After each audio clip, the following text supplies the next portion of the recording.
আজকে দ্বিতীয় হুগলি সেতু বন্ধ, দ্বিতীয় হুগলি সেতু তো উঠতে দিচ্ছে না। আসানসোলে মোটামুটি জ্যামে ফেসেছি, তো দেখি কখন ছাড়ে।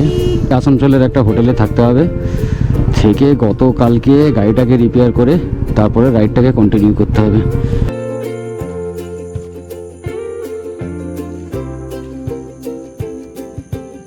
লাদাখ যাওয়ার প্রথম দিনকেই গাড়ি খারাপ হয়ে গেছে, তো গাড়ি এখন এখান থেকে নিয়ে আসানসোলে উষাগ্রাম যাচ্ছি। তো গাড়িটা আমার গাড়িতে একটু প্রবলেম হচ্ছে যে গাড়ির ব্যাটারি চার্জ ধরে রাখতে পারছে না। রয়েছি ঝাড়খণ্ডে, তো বেঙ্গল ক্রস করে আমি ঝাড়খণ্ডে ঢুকে গেছি, আর ঝাড়খণ্ডের এখন নিরসাতে রয়েছি। ওয়েদারটা আবার বিগড়াচ্ছে, বারি মোড়ে আছি।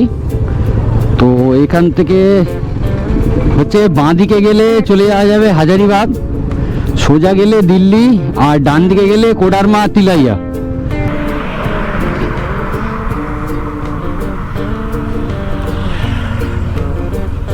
ধুলো তো পুরো ভরা, মাঝে মাঝে তো মনে হচ্ছে রাস্তায় ধুলো না ধুলোয় রাস্তা। বিহারে ঢোকার সাথে সাথে উল্টো দিক দিয়ে এত গাড়ি আসছে। Hello friend, good afternoon. তো মোটামুটি টাইটেল আর থাম্বেল থেকে বুঝতে পেরেছেন, আর মুখের একরাশ হাসি থেকে। তো আজকে কোথায় যেতে চলেছি? আজকে মোটামুটি বেরিয়ে পড়বো আর কিছুক্ষণের মধ্যে লাদাখের উদ্দেশ্যে। এটা মোটামুটি সব বাইকারই স্বপ্ন, তো আমারও একই। বহুদিনের স্বপ্ন ছিল যে লাদাখ যাব, তো আলটিমেটলি আজকে সেই দিনটা এসছে। তো আজকে আর কিছুক্ষণের মধ্যে বেরিয়ে পড়বো। তো চলুন আর বেশি কথা না বলে ঝটপট রেডি হয়ে বেরিয়ে পড়া যায়। ভিডিওটা পুরো দেখতে থাকুন, কারণ পুরো রাস্তার ইনফরমেশান দেবো, কোথায় থাকছি, পেট্রোলে প্রবলেম হচ্ছে কি না, সমস্ত কিছুর ইনফরমেশান দেবো। তাহলে চলুন ঝটপট রেডি হয়ে একেবারে দেখা হচ্ছে মোটর ব্লগিং সেটে। চলুন বেরিয়ে যাচ্ছি। এই যে আরিয়ান, এটা ঠিক করে থাকবে, ওকে ঠিক আছে? মানা আসছি, মা আসছি। আর ছোট হাই করে দাও, ঠিক আছে? আর সেই যে সারিয়া ওর ফ্রেন্ড, কি বলো? নাম বলো। হ্যাঁ তোমাকে দেখ, তুমি নামটা বলো, কি নাম তোমার বলো? আচ্ছা রমজান। চলো টাটা, চলো টাটা, হ্যান্ডশেক, ওকে? বলো best of luck, happy journey বলো, ভালো করে বলো। Thank you. আমি বাড়ি থেকে বেরিয়ে যাচ্ছি, তো চলুন যাওয়া যাক। বিসমিল্লাহ। মা আসছি, মানা আসছি। Aria bye bye, Arman bye bye, Saria bye bye. এই সানিয়া আসছি, ঠিক আছে? এই গুড়িয়া আসছি, চলো বাই, এলাম।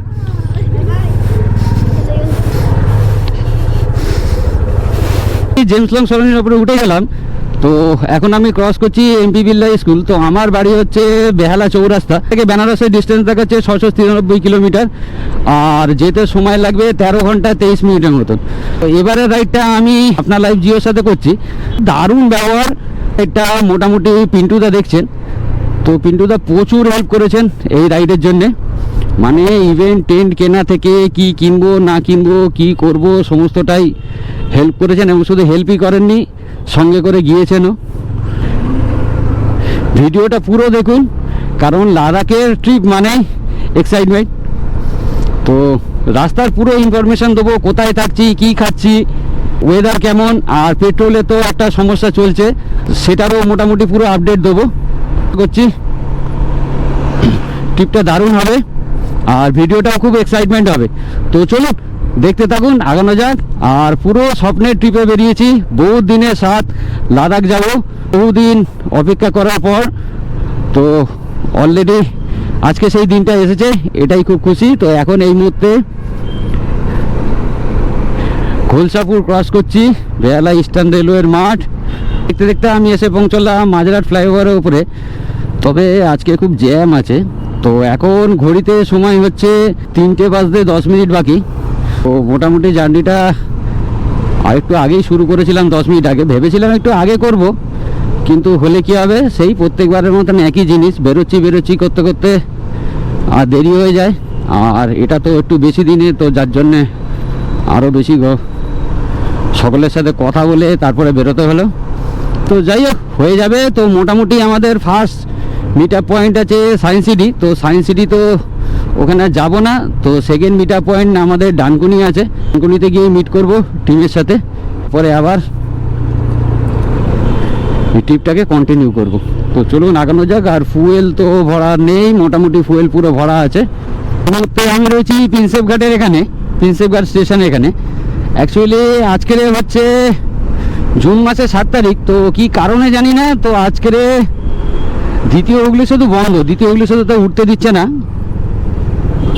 নাকি আজকের কাজ হবে বলে। যাই হোক, সেটা দেখিনি, দেখাও হয়নি, ওটা দেখে রাখলেই আগে ভালো হতো। তো যাই হোক, কোনো অসুবিধা নেই। চলুন আপাতত স্ট্যান্ড রোড হয়ে যাচ্ছি বাবুঘাটের দিকে, তো ওটা দিয়ে বেরিয়ে যাব। বৃষ্টির কারণে তো মোটামুটি অনেকক্ষণ ধরে গোপ্রো অন করা যায়নি, তো কারণ হচ্ছে বিভৎস জোরে বৃষ্টি হচ্ছিল আর সেরাম জোরে বাজ পড়ছিল। তো এখন আমি রয়েছি বর্ধমানে, তো এই বর্ধমান জাস্ট ক্রস করে বেরোচ্ছি। আর তারপরে বড় জিনিস হচ্ছে যে টিমটা মোটামুটি পুরোটাই আটকে গেছিলো বৃষ্টির কারণে। একটা চায়ের দোকানে ওয়েট করা হচ্ছিল, সমস্ত টিম এক জায়গায় হলো, তারপরে আবার বেরোনো হলো। তো চলুন আস্তে আস্তে আগানো যায়। তো এখন ঘড়িতে সময় হচ্ছে 8টা বাজে। তো তার মানে বুঝতে পারছেন কতটা টাইম যে বৃষ্টির জন্য আমরা আটকেছিলাম তার কোনো ঠিক ঠিকানা নেই।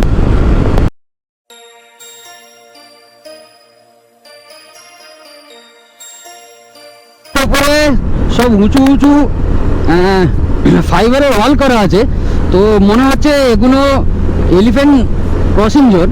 তো রাস্তার আলো যাতে তাদের ওপরে পড়ে বিরক্ত না হয়, তো তার জন্যই মনে হচ্ছে এগুলোকে করেছে। কারণ অবশ্য আমার এই বাঁ পারে আর ডান পারে দেখে যতদূর মনে হচ্ছে জঙ্গল মতনই আছে। তো ছোটোখাটো একটা জঙ্গল পার হচ্ছি। স্টোন বলছে এখান থেকে বাঁকুড়া 71 কিলোমিটার, দুর্গাপুর আর এখান থেকে হচ্ছে 24 কিলোমিটার। আর এখন আমরা রয়েছি হচ্ছে ন্যাশনাল হাইওয়ে 19-এর ওপরে। কি সুন্দর সাজানো দেখুন রেস্টুরেন্টটা, বিভৎস লাগছে। তবে এই জায়গাটার হাইওয়েতে আলো নেই, তো ঠিক আছে, সব জায়গায় হতে হবে এরকম কোনো মানে নেই। মোটামুটি লাইট আছে, যা আছে তাতে চলেই যাচ্ছে। আমি এখন রয়েছি গোপালপুরে। আর এই যে দেখতে দেখতে মোটামুটি আজকের দিনে তৃতীয় টোল প্লাজায় পৌঁছে গেলাম। প্রথমটা ছিল ডানকুনি, দ্বিতীয়টা ছিল পালসি টোল প্লাজা, আর তৃতীয়টা হচ্ছে গোপালপুর টোল প্লাজা। পৌঁছে গেলাম। এটা হচ্ছে বারোয়া আড্ডা এক্সপ্রেস লিমিটেড। বাম্পার কোনোই গন্ডগোল, যাই হোক তাকে টপ কয়। ও বাবা, আবার দুটো, কতগুলো দিয়ে রেখেছে। অবশ্য ঠিক আছে, বাইকাররা খুব জোর বেরিয়ে যায়, তো যার জন্যই এটাকে দোয়া। No cash. তো আজকের দিনে তৃতীয় টোল প্লাজা ক্রস করে বেরিয়ে গেলাম। কোন দিকে যাবি বাবা?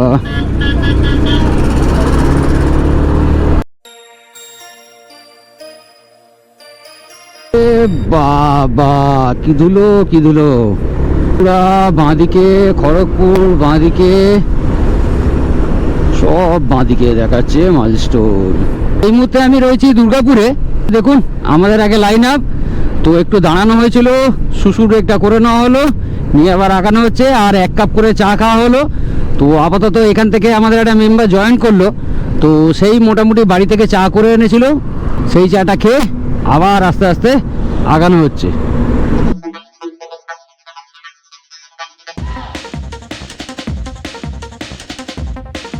আসানসোলে মোটামুটি জ্যামে ফেসেছি, তো দেখি কখন ছাড়ে। পুরো লরির জ্যাম রয়েছে সামনে, আপাতত তাতে আটকে আছি। আর এই যে পুরো লাইট আপ। মোটামুটি আসানসোলের একটা হোটেলে থাকতে হবে, থেকে গতকালকে গাড়িটাকে রিপেয়ার করে তারপরে রাইডটাকে কন্টিনিউ করতে হবে। খুব মুশকিল।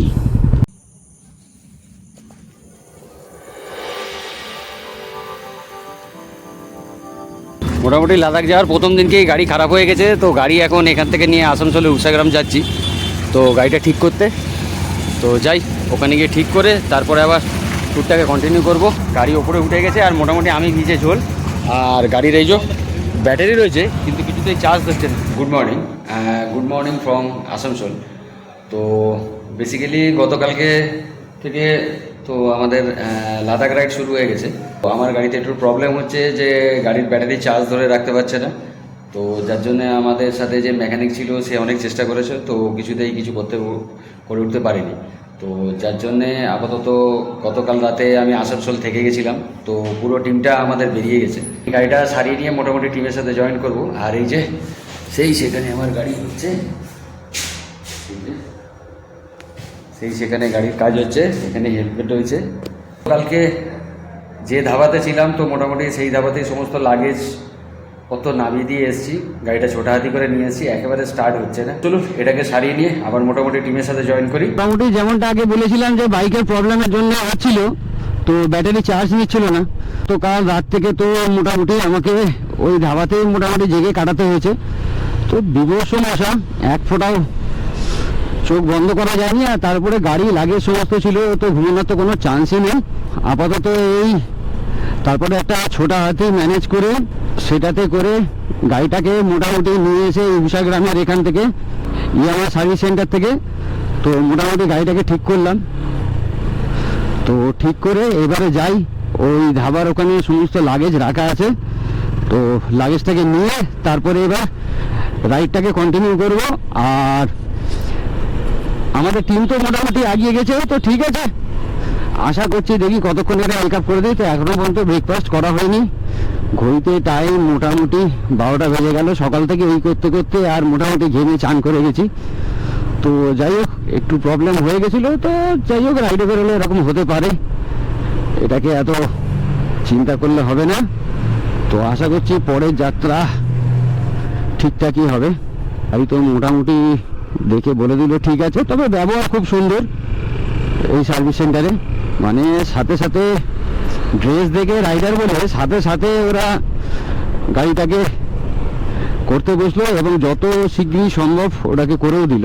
এর জন্য অসংখ্য ধন্যবাদ ভিএন এন্টারপ্রাইজকে। তো চলো আগাই, আপাতত গাড়িতে গিয়ে লাগেজ সেট আপ করি, করে বেরো আবার দেখা হচ্ছে। আপাতত আমি আসানসোল থেকে বেরিয়ে গেলাম, রাস্তার এই প্রথম ব্যারিকেড দেখলাম। তো এতক্ষণ পর্যন্ত কোনো ব্যারিকেড নেই NH-19-এ।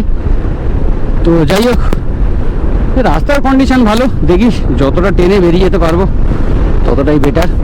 ও রাস্তা দেখুন আগে, খালি কি লাগছে ব্যাপক। যে সামনে যে রাস্তাটা আসছে, তো এখান থেকে জাস্ট ডান হাতে চলে গেলে মাইথন ড্যামে চলে যাবে। আর এখন আমি যাব সোজা ধানবাদের দিকে।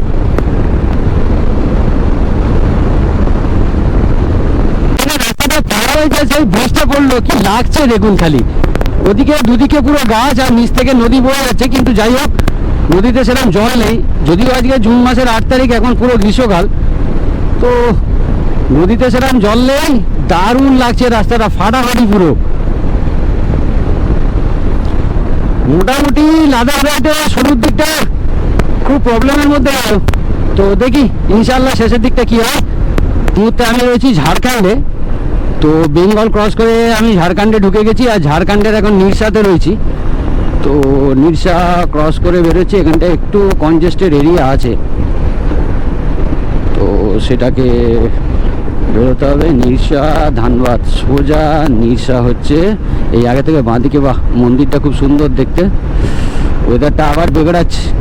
মোটামুটি ঝাড়খণ্ডে ঢোকার পরে তো এই কিছু কিছু জায়গায় বিক্ষিপ্ত যেন বাড়িঘর রয়েছে, আর বাকি জায়গাটা পুরোটাই জঙ্গল পেরোচ্ছি। প্রচুর জঙ্গল জঙ্গল জায়গা, খালি পার হয়ে হয়ে আসছি। কাকা সাইড দাও,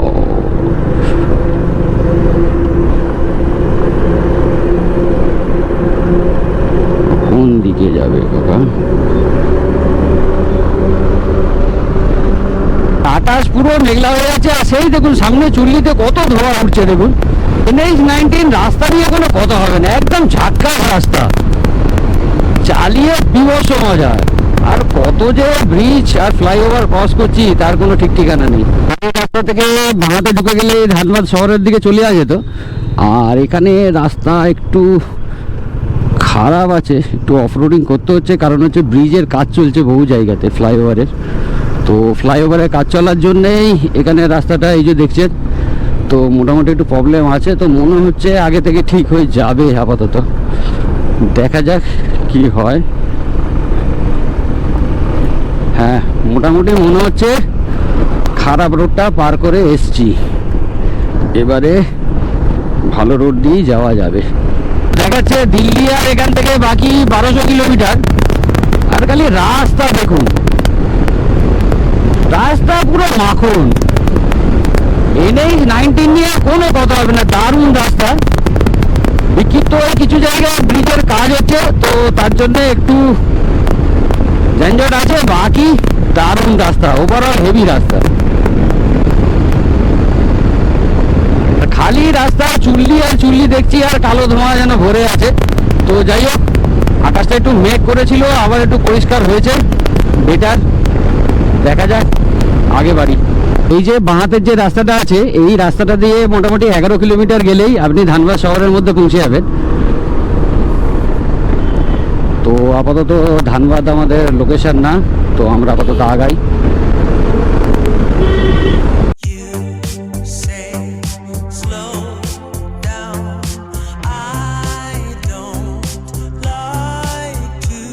এবারে যেন লাগছে, মনে হচ্ছে যেন পুরো পাহাড় যেন হাতের কাছে চলে এসছে, এত সুন্দর লাগছে। তো আমার দুদিকেই পাহাড় রয়েছে, দারুণ লাগছে। এই দৃশ্য দেখতে দেখতে বিভৎস লাগছে গাড়ি চালাতে।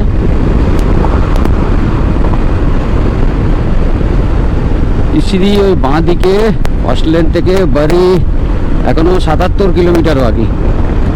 এই দেখুন পাহাড়, একেবারে পাহাড়ে কাছাকাছি চলে এসেছি যেন মনে হচ্ছে।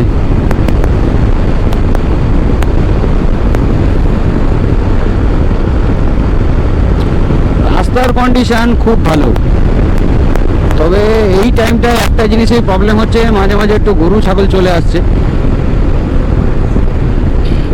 বাকি ওভারঅল হেভি সুন্দর রাস্তা। রাস্তাটা কি অপূর্ব লাগছে দেখুন। আর এখান থেকে বাড়ি বাকি হচ্ছে এখনো পর্যন্ত 60 কিলোমিটার। উপরে আমার জঙ্গল, ডান দিকেও জঙ্গল, বাঁ দিকেও জঙ্গল, আর সামনে পাহাড়। যা লাগছে না, দারুণ লাগছে। আর এখানে রাস্তায় রাস্তায় খালি আখের রস বিক্রি হচ্ছে। ওখানে পিছনেও দেখলাম, এই যে এখানেও সামনে দেখলাম। তো প্রচুর গাড়ি দাঁড়িয়ে খাচ্ছে, কিন্তু এই মুহূর্তে দাঁড়াবার সময় নেই, ট্রেনে এগোতে হবে। তো যাই হোক, পরে কোনো সময় দেখা যাবে, আপাতত আগাই।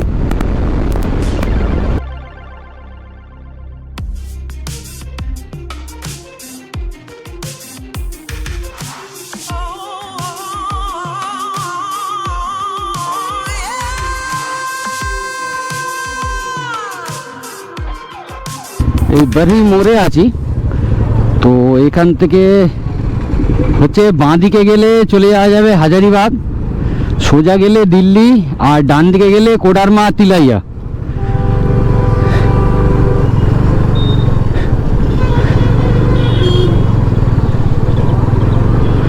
আমাদের গন্তব্যস্থল দিল্লি, তাহলে দিল্লির দিকে যাই। বহু জায়গাতে মোটামুটি এই ফ্লাইওভারের কাজ আর রাস্তার কাজ হওয়ার জন্যে সার্ভিস রোড দিয়ে যেতে হচ্ছে। এটা বহু জায়গাতেই পড়ছে পরপর, আর ধুলো তো পুরো ভরা। মাঝে মাঝে তো মনে হচ্ছে রাস্তায় ধুলো না ধুলোয় রাস্তা। চলুন আবার ভালো রাস্তায় চলে এসেছি, তো আগানো যাক। এই আলোয় আলোয় যতটা বেরিয়ে যাওয়া যায় ততটাই বেটার।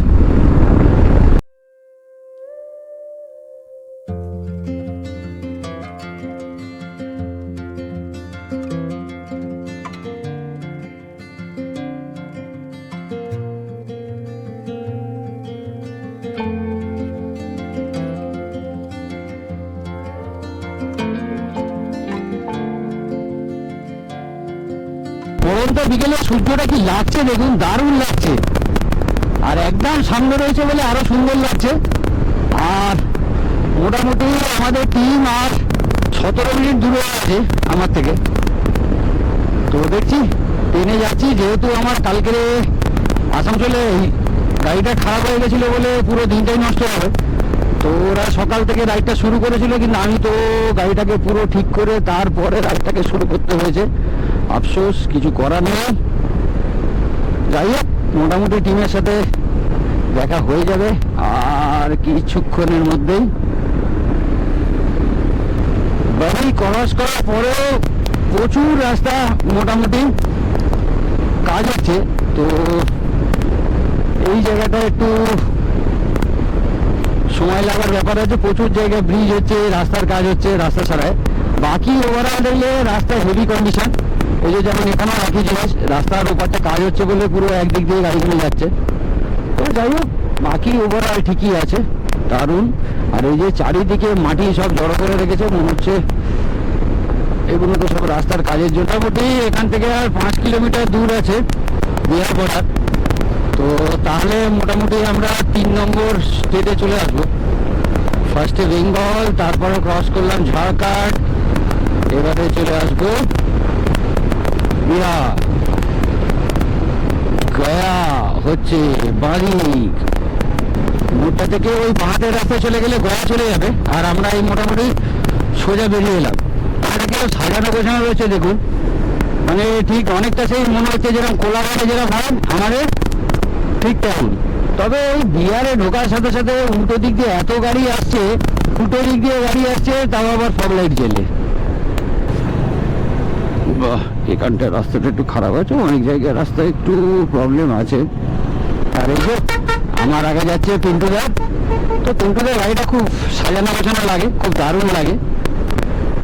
তবে এই গাড়িটা খুব যত্ন করে, সবসময় টিপটপ রাখে গাড়িটাকে। আপাতত হোটেলে চলে এলাম, হোটেলের কাছাকাছি। তো যাই,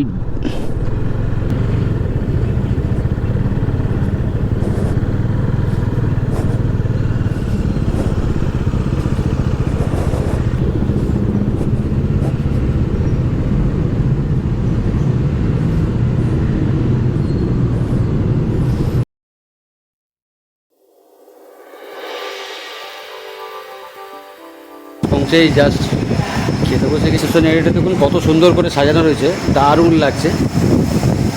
তো আপাতত খেয়ে নিই, বিভৎস জোরে খিদে লেগেছে। 2 দিন ধরে মোটামুটি রাইস খাওয়া হয়নি, তার জন্য রাইসের অর্ডার দিয়েছি। এই আপাতত আমরা বিহারের সাসারামের এখানে হোটেলে এসে উঠে পড়লাম। তো ডাইনিং স্পেস, আর এদিকটা হচ্ছে রিসেপশন এরিয়া। তো আপাতত চলুন তাহলে রুমে যাওয়া যায়। আমার রুম নম্বর হচ্ছে 107।